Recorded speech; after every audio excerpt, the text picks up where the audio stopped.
It was my freshman year at the University of Alabama. I had gotten my roommate's information a few weeks in advance, and his name was Brandon. This was back in 2013. We had been in contact in the weeks before classes would start. However, due to family-related reasons, Brandon had to switch to a different school right before classes even began. So for the first weekend, as everyone else was meeting their roommates, I was unpacking alone, still not yet assigned a replacement roommate. I did meet some of the other kids on my floor, though. They were nice. Then, that Sunday night, my roommate arrived.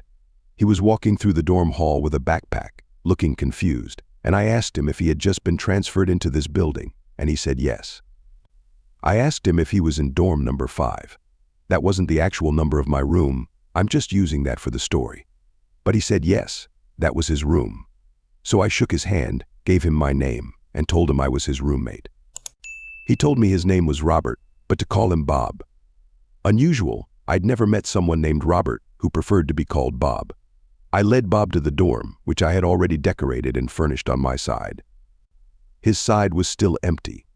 He plopped his backpack on his bed and looked at me and smiled for a bit, then said in his slight Turkish accent that he didn't have all of his stuff yet. He opened his backpack and pulled out a sheet, which he threw over his bed. Since it was already past 9 and tomorrow was the first day of class, Bob and I just sat on our respective beds, chatting. I tried to read his vibe at first, as you do when meeting a new person, let alone your roommate. I couldn't really get a good read on him, though.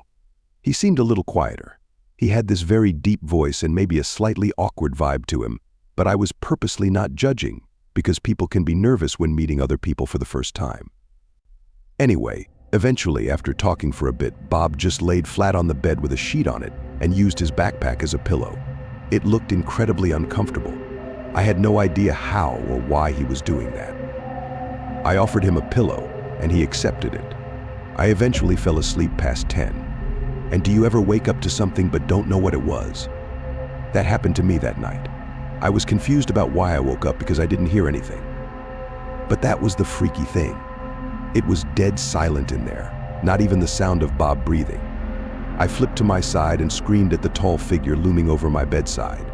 I came to the realization that it was Bob after he started apologizing and said that he was just going to the bathroom. My heart was beating like it was running a marathon. I couldn't even think to ask him why he was standing over my bed like that, if he was just going to the bathroom. He apologized again as he went back to his bed. I told him, it's okay. Needless to say, I was wide awake after that. I slept on my side with my back to him the rest of the night, though, trying to avoid the uncomfortableness. The next morning I woke up to my alarm, and I saw Bob still laying in his bed, likely pretending to be sleeping still. I went through my bag to get my books and such, and I had this feeling in my gut that something was moved in my bag, like it was gone through. I looked up at Bob again, and he was still allegedly sleeping. I decided to take a couple of my more valuable things and throw them in my backpack that I took to class. In class, I emailed the housing department and then submitted a room change request online, stating my roommate made me uncomfortable. After class that day, I returned to my dorm and was confused to notice the door was being held open with a door stopper. I noticed Bob had a big duffel bag on his bed now. I guessed he was unpacking. I laid in my bed on my laptop, and eventually Bob came in. He greeted me and went to his bed, where he took his duffel bag and put it under the bed, and he literally just looked at me with this empty expression. I pretended to not really notice, but his weirdness was really bothering me. I finally looked back at him with a non-friendly expression, and he gave me a slight nod. Then he climbed into his bed and just laid there on his phone. Eventually, I went out to the dining hall for dinner. When I came back, Bob was still there. I didn't know what his deal was, if he'd ever leave the dorm or what. I asked him if he had class that day. He said yes, but just one. That night, after turning the lights off, I noticed Bob leaning on the wall in his bed, facing me on his phone. I constantly felt like he was looking at me. I was anxious to get a response from the housing department, so I checked my email and saw they responded, but it wasn't the response I was hoping for.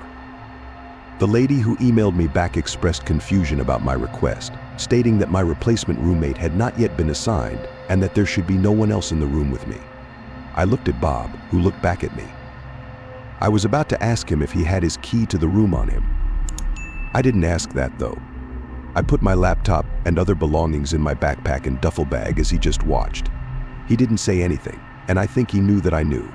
I left the room without saying anything, went to a safe place, and called campus police to report him. By the time they arrived at the dorms, Bob, or whatever his real name was gone, along with his little bit of stuff. I found out that night that he stole some clothes from me, my iPhone charger, and some of the food I stored in my closet. As for what he was doing watching me sleep, I could only imagine that he was making sure I was asleep before going through my stuff. I had a completely random, possibly homeless person in my room for basically an entire 24 hours. My real roommate moved in 2 days later.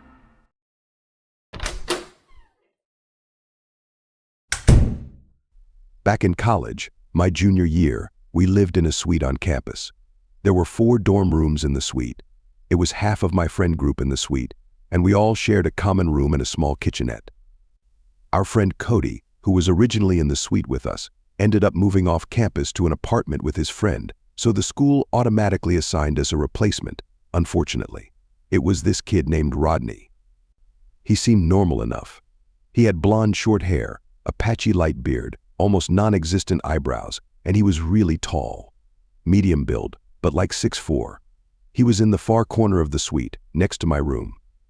We each had our own room, so there were 4 of us in the suite.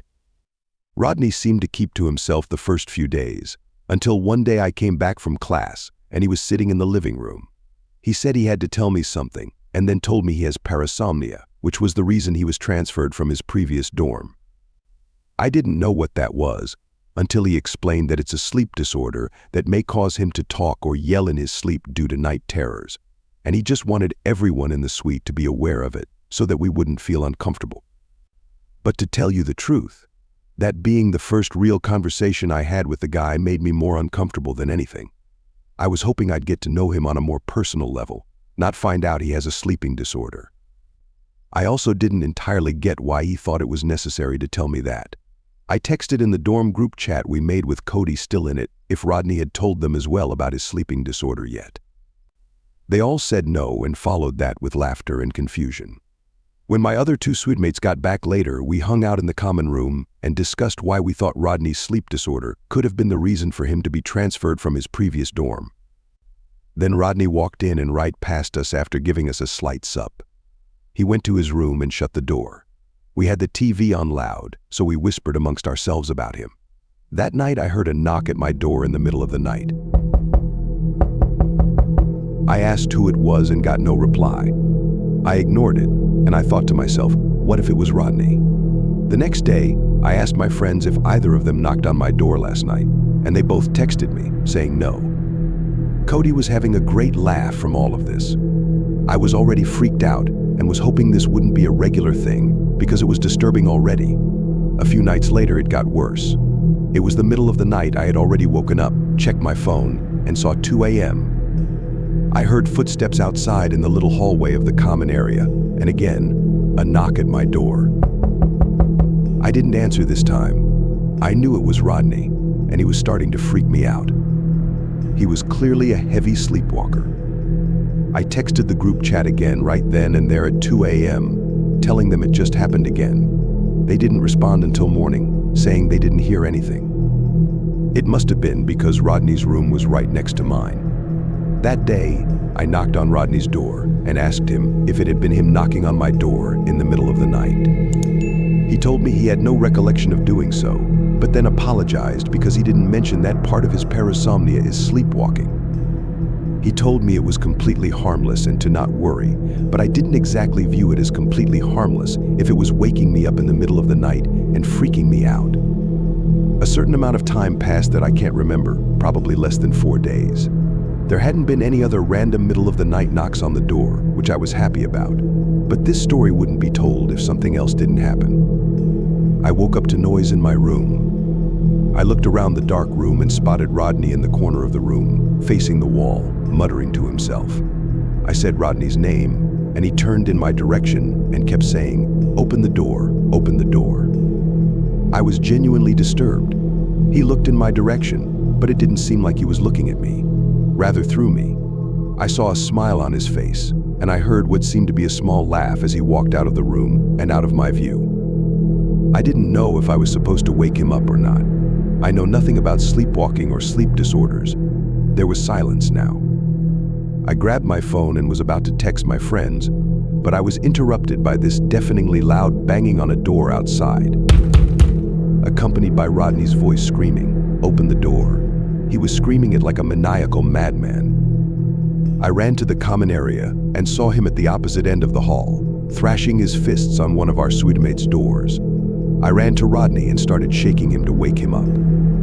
My two friends came out of their rooms to the commotion as well, and we all started to shake Rodney until he stopped, looked at all three of us, and with this blank look on his face, said, "I'm sorry, guys," and walked to his room and shut the door.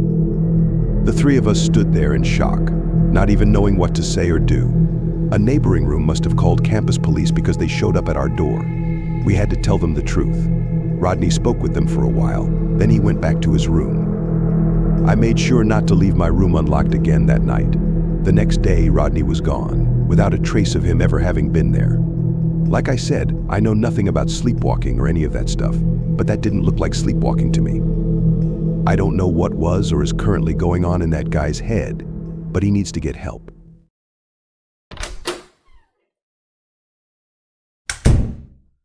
I got along fine with my college roommate, Stacy. She was a messy one sometimes, but other than that, we had no problems. We'd lend each other stuff all the time. At our school, we had bunk beds, which I think are kind of unusual in college dorms. I was on the top bunk because I was the lighter sleeper, and Stacy was always constantly getting up in the middle of the night, so she'd definitely be waking me up if I were on the bottom.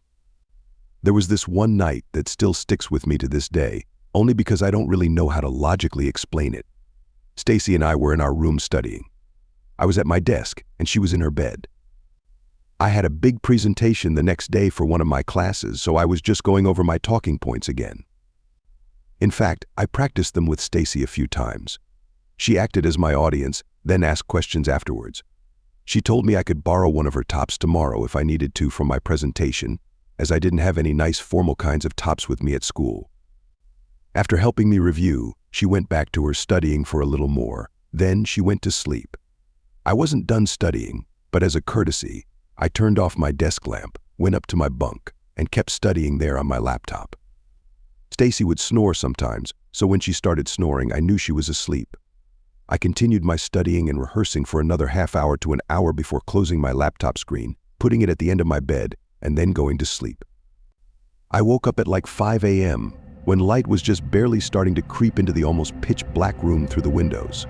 I heard Stacy down below me, walking around. I groggily said Stacy's name, and she answered with mumble. I asked her if I could still borrow a nice top to wear for my presentation later that day. She went with mumbling in agreement again, and I heard her open her closet door. I said thanks. I looked down at her and saw her bent over in the closet. Then she got out and waved at me as she went to leave the dorm. The sound of the door closing snapped me out of my daze just a bit more. I remember grabbing my phone to check the time and just to naturally check for any notifications. It was around 5 a.m. I wondered where Stacy could have been going. Most likely the bathroom, like she often would in the middle of the night. The waving was just a bit unusual though. But then I heard a snore from below me in the lower bunk. At first I thought I imagined it. Like how could that be possible? I peered my head over the edge of the top bunk, and there was Stacy under the sheets. Did I just dream of seeing Stacy in her closet? No, because I looked at the closet door, and it was still open. I quickly hurried to the door to the room and went out to look into the hallway on both sides. There wasn't a soul in sight, but it had been at least 5 minutes since I heard the door shut. I shook Stacy awake and told her someone was just in our room. It took a few moments for her to fully wake up and snap to reality, which she then showed by rushing to check her closet for anything stolen. Nothing was stolen though. I still, to this day, don't know who that was or how she got in. I reported it to university police, but their investigation and review of the camera in the lobby of the building turned up nothing. But I know for a fact it wasn't a hallucination or dream.